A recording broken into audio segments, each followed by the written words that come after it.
अस्सलाम वालेकुम।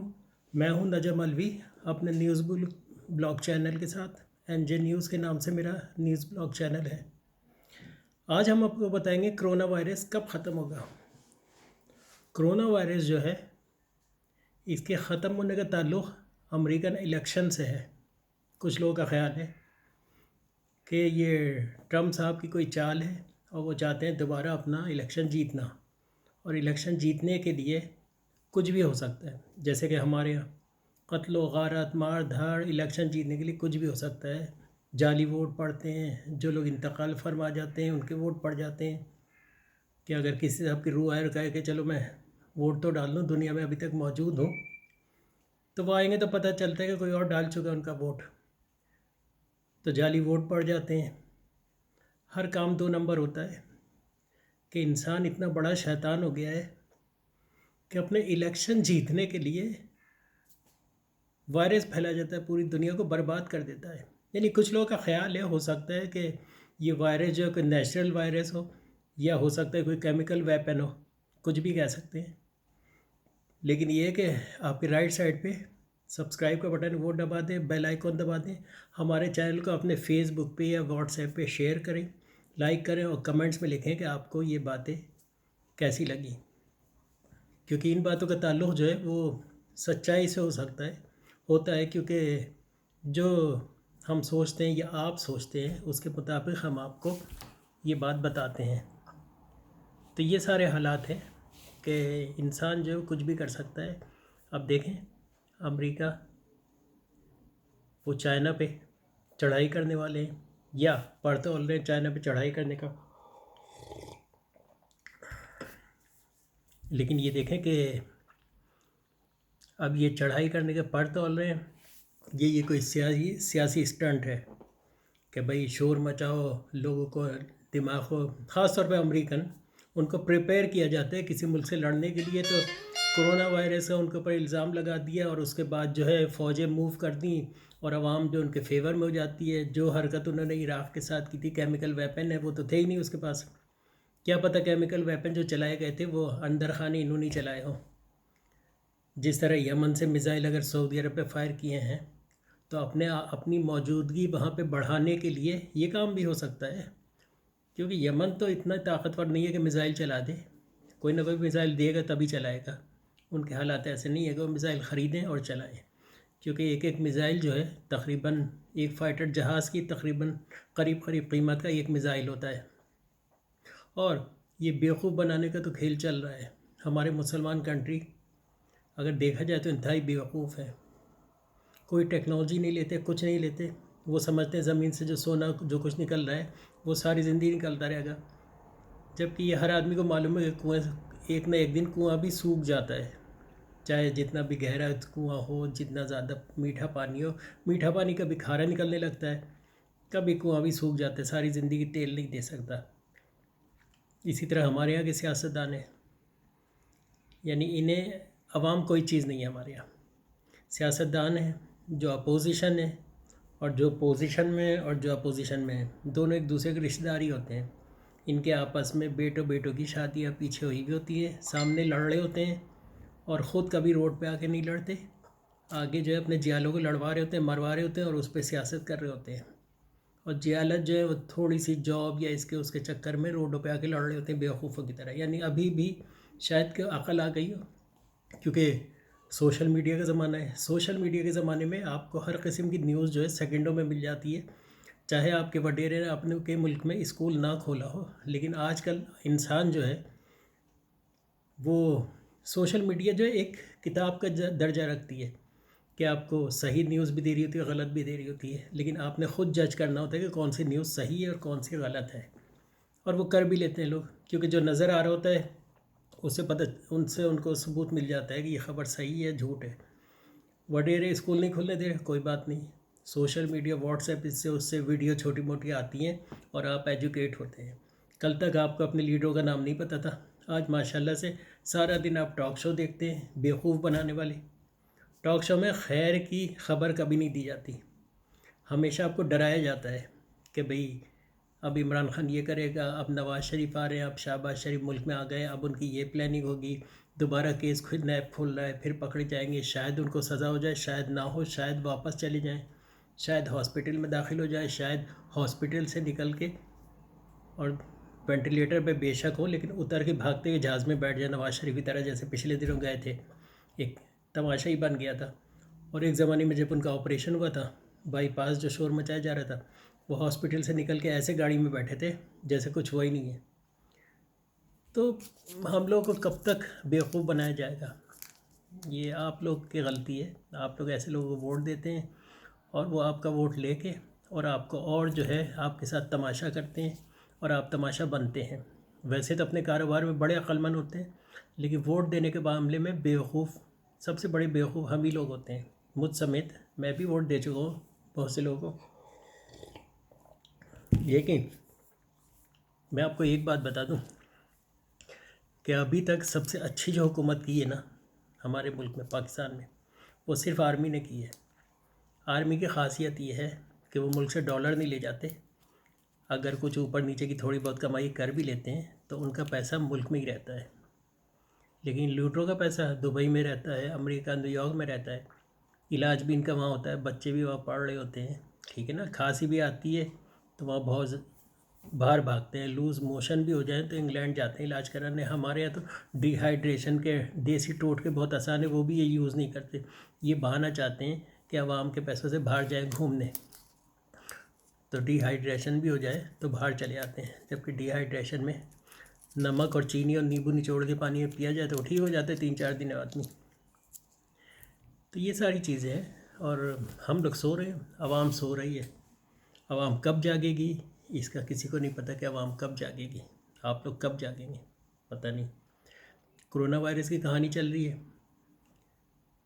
कोई कहता है कि दुनिया से आबादी कम करने के लिए तरीक़े हैं, बिल गेट ने फैलाया है।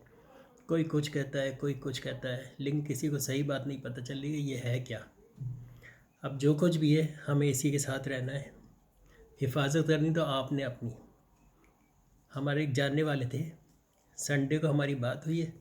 संडे की रात को उनकी तबीयत ख़राब हुई है। रात में वो हॉस्पिटल गए इमरजेंसी में। ये मैं यूरोप की बात कर रहा हूँ, जहाँ के हॉस्पिटल जो है ना वो ऐसे ट्रीट करते हैं जैसे घर की अम्मा करती हैं। यानी ऐसे लगता है कि बीमार आप हैं, ऐसे लगता है डॉक्टर परेशान है कि ये बीमार क्यों है। यानी यह डॉक्टर की परेशानी मुंह से नज़र, शक्ल से नज़र आ रही होती है कि बहुत आपकी केयर करते हैं, जबकि सब फ्री है। हॉस्पिटल गए, मंडे को हालत ख़राब हुई, वेंटिलेटर पे पहुंच गए। ट्यूसडे गुजर गया और तबीयत जो है वैसे ही रही वेंटिलेटर पे। वेंसडे को उन्होंने कहा तबीयत कुछ ज़्यादा ख़राब है, सांस लेने में प्रॉब्लम हो रही है। थर्सडे को वो ख़त्म हो गए। थर्सडे जब मालूमात की तो उन्होंने कहा हाँ उनकी डेथ हो गई है और आप लोग दुआ करें। और कोरोना वायरस था तो उसमें लाश तो वो देते नहीं हैं, ना हमारे मुल्क में देते, ना किसी और मुल्क में देते हैं, या यूरोप में भी किसी मुल्क में लाश नहीं देते। बस ये कहते हैं इंतकाल हो गया है। शीशे में से ले जाके लाश की शक्ल दिखा देते हैं शीशे में से। उसके बाद वो एक प्लास्टिक के उसमें रैप करते हैं, बिल्कुल इसी तरह जैसे कोई बर्गर ख़रीदता है वो रैप करते हैं उसको, यानी उसको प्लास्टिक उसमें लपेट देते हैं, शॉपर में डाल देते हैं, बस बिल्कुल इसी तरह इंसान के साथ करते हैं।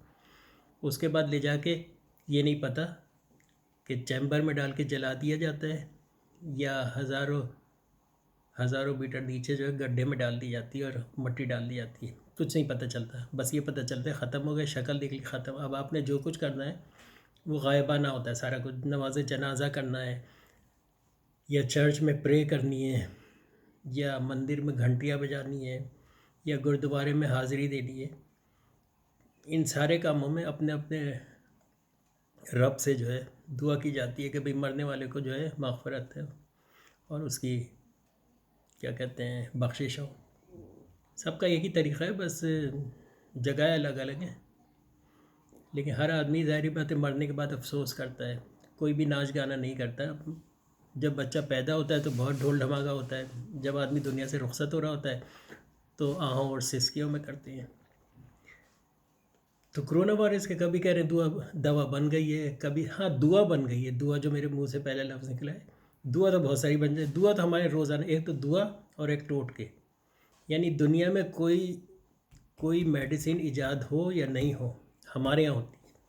यानी एड्स का इलाज भी हमारे यहाँ है, दुनिया में कहीं नहीं है, ठीक है ना। कैंसर का इलाज हमारे शर्तिया इलाज लिखा हुआ था दीवारों पे।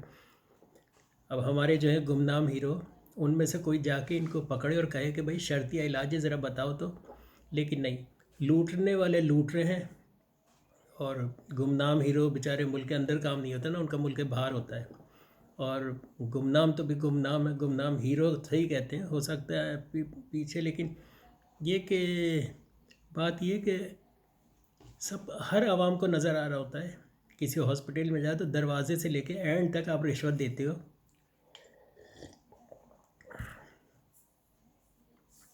एंटी करप्शन की इदारों में जो लोग काम कर रहे हैं, उनसे क्यों नहीं पूछा जाता भाई, किसी को चोरी बेईमानी करते हुए अगर पकड़ना हो तो आप खुद बन के चले जाओ, आप खुद कस्टमर बन के चले जाओ, तो आप फ़ौरन पकड़ लोगे 2 मिनट में। जब आपसे वो रिश्वत मांगेगा तो आप फ़ौरन जाके उसके हाथ में हथकड़ियाँ लगाओ, जैसे फ़िल्मों में आप देखते हैं, इंडियन फिल्मों में देखते हैं, इंग्लिश फिल्मों में देखते हैं, हमारी अपनी फिल्मों में देखते हैं, बिल्कुल उसी तरह पकड़ें। लेकिन नहीं, जो वहाँ पे चोर है वो उनको भत्ता दे रहा है। वैसे तो भत्ते की बहुत सारी कहानियाँ हैं, उनमें तो बढ़िया जल्दी, चाहे लेते थे नहीं लेते थे, कहानी बना के लोगों को सबको अरेस्ट करके ख़त्म कर दिया। वही काम दूसरों के साथ क्यों नहीं करते हैं? उसमें सियासी चक्कर था। इसमें अब ज़ाहिर बात है, कराची में 3 अरब रुपए भत्ता जाता है ऊपर, ठीक है, सारी जगह से जमा, यानी सुनते हैं, ज़ाहिर बात है मैं तो नहीं बैठा हुआ, लेकिन आप अखबारों में आता है, टीवी पे एंकर आके बताते हैं क्या होता है। कुछ हमें ख़ुद भी पता है कि बड़ी ईमानदारी से चोरी का, बेईमानी, रिश्वत, हराम खोरी का पैसा जो है, या हराम का पैसा, वो सारा जो जाता है, ठीक है ना। जिस इलाके में बैरोक्रेट बैठा होता है उसी इलाके में जो है सारे नाच गाने के बाज़ार भी चल रहे होते हैं, फज्जे के पाए भी चल रहे होते हैं, और सारा काम होता है, सारा काम होता है, हर आदमी को पता है। लेकिन कहने को इलीगल है, लेकिन अगर पैसे दें तो लीगल हो जाता है। खैर, तो कोरोना वायरस बीमारी ऐसी आई है कि अब तो फज्जे के पाए पर भी रश ख़त्म हो गया, क्योंकि उस तरफ लोगों ने जाना छोड़ दिया। क्योंकि ज़ाहिर बात है, अब फज्जे के पाए तो मैनचेस्टर, वैसे फज्जे के रिश्तेदार जो हैं वो हमारे पूरी दुनिया में फैले हुए हैं। सबसे ज़्यादा फज्जे के रिश्तेदार जो हैं आपको मिलेंगे हमारी एम्बेसीज़ में भी नज़र आएंगे। मैनचेस्टर वेम्सले रोड एक जगह है मैनचेस्टर की, बहुत अच्छे पाकिस्तानी रेस्टोरेंट हैं, यानी सनम की मिठाई बड़ी मशहूर है, किला रेस्टोरेंट है, बहुत सारे, कोल ग्रिल है, और क्या कहते हैं वो यरूशलेम कबाब हाउस ये है। फिर आप आगे चले जाएं, पर्थ चले जाएं, वहाँ भी बहुत सारे पाकिस्तान ये हैं, हलाल रेस्टोरेंट हैं। फिर आप ग्लासगो चले जाएं, स्कॉटलैंड का शहर जो है, सबसे बड़ा शहर स्कॉटलैंड का, बहुत ही खूबसूरत ग्लासगो है, जहाँ पे बहुत ज़्यादा पाकिस्तानी फिल्मों की शूटिंग वगैरह होती है। वहाँ पे एक जगह है वुडलैंड रोड पे चंद दुकानें, पाकिस्तानी की कपड़ों की भी दुकानें हैं। वहाँ पे एक हलाल कबाब, जहाँ पे बहुत मज़े के खाने मिलते हैं, और उसके ऑनर है साजिद साहब हैं, और अक्सर हमारा वहाँ जाना होता था, वहीं खाना वाना उनके यहाँ खा लेते जाके। और बाहर, यानी क्या कहते हैं, बाहर जो है वहाँ यानी इंग्लैंड में जो है, वो इंग्लैंड के यूके है पूरा, तो वहाँ सबसे ख़ास बात यह है कि आपको सुबह सुबह पूरियाँ भी खाने को मिलेगी, बिल्कुल पाकिस्तान की तरह। पिज़्ज़ा बेचारे इटालियन की ईजाद थी, लेकिन हमने पूरा कैप्चर कर ली जहाँ हम जाते हैं ना। अब पिज़्ज़ा बेचारा जो है, उसका बेस, मेन चीज़ जो डिपेंड करती है पिज़्ज़ा की बेस पर करती है, जो बेस उसका, जो वो ब्रेड जो होती है उसका एक अलग टेस्ट होता है। फिर उसके ऊपर टॉपिंग की जाती है, जिसमें पहले केचप लगाई जाती है, उसका एक अलग टेस्ट होता है। फिर उसके ऊपर चीज़ डाला जाता है, थोड़ा सा छिड़का जाता है, फिर उसके ऊपर उसकी टॉपिंग की जाती है, कीमा, कैप्सिकम या ग्रीन पेपर, चिली और ये वो डाल के, और उसके ऊपर पूरी चीज़ से ढका जाता है, पूरा इतना चीज़ डाला जाता है कि अंदर से आपकी टॉपिंग नज़र ना आए, और फिर उसको रखा जाता है, बनाया जाता है। ये इटालियन पिज़्ज़े की बात कर रहा हूँ। और ये होता है क्रफ्ट स्टफ़, यानी उसके किनारे पर जो है वो एक गोल सा, उसके अंदर चीज़ भरा हुआ होता है, वो एक नई चीज़ है, स्टफ़ क्रफ्ट कहते हैं, पता है, इस स्टफ़ क्रस्ट कहते हैं। खैर, अच्छा, उसके बदले में फिर हमने शुरू कर दिया पिज़्ज़ा बनाना। हम हर चीज़ दूसरे की देख के फ़ौरन पिक कर लेते हैं और उससे अच्छी बना लेते हैं, मज़े की बात है, लेकिन वो होता है हमारा ही टेस्ट है। लेकिन इंग्लैंड में ख़ास बात ये कि इंग्लैंड में गोरे भी जो हैं वो इंडियन पाकिस्तानी खानों पे लग गए हैं। खैर इंडियन तो नाम रख देते हैं, वैसे सारे पाकिस्तानी खाने होते हैं, लेकिन उनका जो उन खानों के अम्मा अब्बा जो हैं वो इंडिया से ही बिलोंग करते थे, तो वो इंडिया से सारे खाने, चाहे वो हमारे पंजाबी खाने हैं तो पंजाब भी एक ज़माने में इंडिया में ही था। सिंध के खाने हैं, जैसे सिंध के दिल्ली की नहारी मशहूर है तो पंजाब के पाए मशहूर हैं। इसी तरह हर इलाके का एक नए खाने से ताल्लुक़ है। कश्मीरी क़ोरमा मशहूर है, कश्मीरी चाय मशहूर है, ठीक है ना। पेशावर की दूध पत्ती मशहूर है क्योंकि पठान चाय का मास्टर होता है। इसी तरह पाए का मास्टर पंजाब है, नहारी का मास्टर जो है वो कराची है। कराची में सुबह नहार को नाश्ते में लोग नहारी खाते हैं और पूरे दिन नहारी खाते हैं, रात भर पकती है वो। और नहारी की खासियत ये है कि जब उसमें पूरा पूरे गोश्त, पूरी पूरी रानें गाय की डाल दी जाती हैं, तो एक तरीके का आपको पाए का भी टेस्ट आ रहा होता है उसमें, और उसका जो शोरबा होता है ख़ास तौर पे वो बहुत मज़े का होता है। और नहारी शोरबे वाला जो होता है, भुना तो गोश्त नहीं होता, तो वो एक सस्ता सा आइटम है और गरीबों के लिए बहुत अच्छा। खैर बात हो रही थी इंग्लैंड के खानों की, तो बहुत से पाकिस्तानी रेस्टोरेंट हैं। कबाबिश है, बहुत मशहूर एक चेन है इंग्लैंड की, कबाबिश रेस्टोरेंट है। चिकन कॉटेज है। फिर क्या कहते हैं, पाकिस्तानी डॉक्टर बहुत मशहूर है। जब वहाँ हम लोग बड़े बड़े कैश एंड कैरी ये वो, तो वो वुडलैंड रोड पे हलाल कबाब है, वहाँ अक्सर हम लोग खाना खाया करते थे। और सारी बातें अपने लोग होता, दोस्ती भी हो जाती बहुत जल्दी, मज़े की बात है। उससे वैसे और वहाँ पे बहुत सारे रेस्टोरेंट हैं, आमतौर पे वहीं पे लोग, अगर जो कोई आदमी ग्लासगो जाता है तो वो वुडलैंड रोड पोलिक शील्ड का इलाका है, पोलिक शील्ड जाता है, वहीं अपने सरवर भी रहते हैं, यानी चौधरी सरवर जो पंजाब के आजकल गवर्नर हैं, पहले वो ब्रिटिश पार्लियामेंट के एमपी थे, तो वो भी उसी इलाके में रहते हैं। और काफ़ी अच्छे बड़े बड़े लोगों का ताल्लुक़ वहाँ से है। और आबादी ज़्यादातर फैसलाबाद, टोबा टेक सिंह की, और क्या कहते हैं ये आज़ाद कश्मीर के लोग काफ़ी रहते हैं। तो इस तरह आगे चलते हैं, तो वहाँ भी आजकल कोरोना वायरस का ज़ोर है, लेकिन एक बात मेरी समझ में नहीं आती कि हम लोग नहीं डरते। हम लोग बिल्कुल इजी रह रहे हैं, और गोरे को तो अजाब है उसके लिए, घर से नहीं निकल रहा, डर रहा है, करीब नहीं आ रहा। यूरोप के बहुत से शॉपिंग सेंटर में उन्होंने स्क्वायर बना दिए हैं कि आप अगर काउंटर पे जा रहे हैं तो उस स्क्वायर में खड़े हैं, फिर आगे वाले स्क्वायर के आगे वाले स्क्वायर में जाएंगे तो पीछे तो क्यू जो है वो 2-2 मीटर के फासले पे चल रहे हैं लोग। और जहाँ आप पेमेंट करते हैं उन्होंने अपने आगे जो है प्लास्टिक की शीट लगाई हुई है कि उसमें से एक सुराख है, आप नीचे से पैसे दे दें। और वो ग्लव्स पहने हुए, सब कुछ, मुंह पे मास्क है, हम तो कुछ भी नहीं पहने होते हैं। लेकिन ये कि ये बीमारी बहुत ख़तरनाक है, आप समझ नहीं पा रहे हैं। यानी संडे को मुलाकात हुई और जुमरात को दफना दिया। अच्छे भले आदमी को, जैसे मैं बैठा हूँ, बस ये एकदम से तबीयत ख़राब हुई, हॉस्पिटल गए, कहानी ख़त्म, ठीक है ना। यानी नजम अलवी साहब जो हैं पधार गए, दुनिया दुनिया से कूच कर गए। लेकिन क्या करें, यही आजकल ज़िंदगी इसी तरह है आजकल। लेकिन ये कि अब क्या वजह है, वैसे मुसलमान मौत से तो नहीं डरते। बचपन से हमें सिखाया जाता है कि भाई मौत तो एक दिन आनी है, तो चाहे जितने पापड़ बेल लो, कुछ भी कर लो, बच नहीं सकते, चाहे अमेरिका में इलाज करा लो। अच्छा वैसे एक चीज़ मैंने देखी है कि ठीक है आपके पास बहुत पैसा है, ठीक है ना, 5-10 साल और जी लेते हो पैसों की बदौलत। गरीब आदमी अगर 50 में मर जाता है तो अमीर 60 में मर जाता है, गरीब 70 में मरता है तो अमीर, यानी 10 साल का गैप होता है। अच्छे इलाज में भी आपका गैप सिर्फ 10 साल का होता है।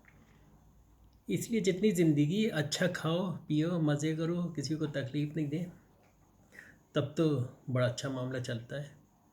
खैर आपके राइट साइड पे बेल आइकॉन है, सब्सक्राइब करें, बेल आइकॉन दबाएं और हमारा चैनल देखते रहें। और शेयर, लोगों से शेयर ज़रूर करें। अगर जैसे हमारी बात अच्छी लगती है, और अगर जिस इलाके की मैं बात कर रहा हूँ ग्लासगो की, अगर आप वहाँ से ताल्लुक़ रखते हैं तो हमारा चैनल अपने किसी वहाँ के आदमी के साथ शेयर करें। शेयर करने में ये बात है कि भाई आप ये देखें ना कि इस चैनल में मैंने आपके इलाके का नाम लिया, वहाँ के लोगों का नाम लिया, ठीक है ना। वुडलैंड रोड पे बहुत सारे जैसे स्ट्रॉबेरी गार्डन है, सुना है पिछले दिनों वहाँ आग लग गई थी, ठीक है ना। मेरा तो वहाँ उसी इलाके में मैं भी रहता था, काफ़ी साल रहा हूँ। उसके बाद फिर स्वीडन आ गया, फिर मुख्तलिफ़ मुल्कों में फिरते रहे। तो ये है कि आप चैनल को शेयर करें, आगे भी बहुत अच्छी अच्छी चीज़ें बताएंगे, बात बताएंगे। आजकल यहाँ स्वीडन में, स्टॉकहोम में इस वक्त में यहाँ पे कोई लॉकडाउन नहीं है, लोग चल रहे हैं, गाड़ियों में बैठे हैं, बसें, ट्रेनें, सब कुछ चल रहा है, अंडरग्राउंड ट्रेनें, सब कुछ चल रहा है।